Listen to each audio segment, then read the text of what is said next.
C'était il y a 70 ans, le départ de l'Exodus du port de Sète. Dans la nuit du 10 au 11 juillet 1947, plus de 4600 Juifs rescapés de la Shoah embarquent sur ce navire. Destination la Palestine, où ils voulaient débarquer pour fonder l'État d'Israël et contourner le blocus britannique.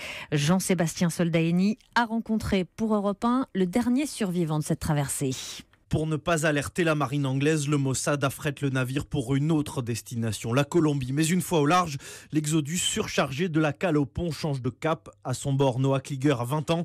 Membre d'équipage, il a vu les passagers s'entasser dans les soutes, tête bêche, sur des planches de bois spécialement aménagées pour emporter le plus de monde possible. C'était le plus moche des bateaux que j'ai vu de ma vie. C'était un bateau qui n'était même pas fait pour la mer. Il était fait pour les lacs et pour les fleuves.